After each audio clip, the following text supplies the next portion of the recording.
ಕೆಲವೊಮ್ಮೆ ನಾವು ಮಾಡೋಂಥ ತಪ್ಪೇನು ಗೊತ್ತಾ, ಒಬ್ರಿಗೋಸ್ಕರ 24 ಅವರ್ಸ್ ಅವೈಲೇಬಲ್ ಆಗಿರೋದು, ಕೆಲವೊಂದು ಸಂಬಂಧಗಳನ್ನು ಉಳಿಸ್ಕೊಳ್ಳೋಕೆ ಪದೇ ಪದೇ ಟ್ರೈ ಮಾಡೋದು, ಕೆಲವೊಬ್ಬರ ಕಷ್ಟದಾಗ ನಾವು ಭಾಗಿಯಾಗೋದು, ಕೆಲವೊಬ್ಬರ ದುಃಖನ ಹಂಚ್ಕೊಂಡು ಆ ದುಃಖಕ್ಕೆ ಕಣ್ಣೀರಿಟ್ಟು ಅವ್ರಿಗೆ ಹೆಗಲಾಗಿ ನಿಲ್ಲೋದು. ಯಾಕಂದ್ರೆ ಸೇಮ್ ಸಿಚುವೇಶನ್, ಸೇಮ್ ದುಃಖ, ಸೇಮ್ ಕಷ್ಟ ಬಂದಾಗ ನಮ್ಗೆ ಯಾರಾದರೂ ಬಂದ ಹೆಲ್ಪ್ ಮಾಡ್ತಾರಂತ. ನಿಜ ಹೇಳ್ಬೇಕಂದ್ರೆ ಇವತ್ತು ನಾವು ಇಟ್ಟಿರೋಂಥ ವಸ್ತು ಇನ್ನೊಂದು ಸ್ವಲ್ಪ ತಾದ್ಮೇಲೆ ನಮ್ಗೆ ಸಿಗೋದಿಲ್ಲ. ಅಂಥದ್ರಾಗ ನಾವು ಮಾಡಿರೋವಂಥ ಹೆಲ್ಪನ್ನು ನೆನ್ಪಿಟ್ಕೊಂಡು ಮತ್ತೆ ವಾಪಸ್ ಅವ್ರು ನಮಗೆ ಹೆಲ್ಪ್ ಮಾಡ್ತಾರಂತ ಥಿಂಕ್ ಮಾಡೋದು ತಪ್ಪು. ಇಡೀ ಪ್ರಪಂಚನ ಸ್ವಾರ್ಥಿ ಐತಿ, ಎಲ್ಲ ಸಂಬಂಧಗಳು ಸುಳ್ಳದ.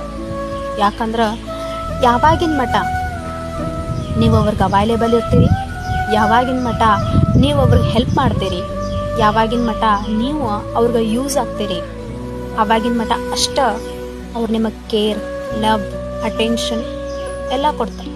ಅದೇ ಯಾವಾಗ ನೀವು ಅವ್ರಿಗೆ ಯೂಸ್ಲೆಸ್ ಅಂತ ಗೊತ್ತಾಗ್ತೈತಿ, ಯಾವಾಗ ನಿಮಗೆ ಕಷ್ಟ ಅಂತ ಬರ್ತೈತಿ, ಆವಾಗ ಯಾರೂ ಬರೋದಿಲ್ಲ, ಯಾರೂ ತಿರುಗೂ ನೋಡೋದಿಲ್ಲ. ನೀವು ಯಾವ ಥರ ಅದೇ ಥರ ಸಿಚುವೇಶನ್ ಒಳಗೆ ನಿಮ್ಮನ್ನು ಬಿಟ್ಟು ಹೋಗ್ತಾರೆ. ಅದಕ್ಕೆ ನೀವು ಸ್ವಾರ್ಥಿಯಾಗಿದ್ರಣ ಬದುಕಕ್ಕೆ ಸಾಧ್ಯ.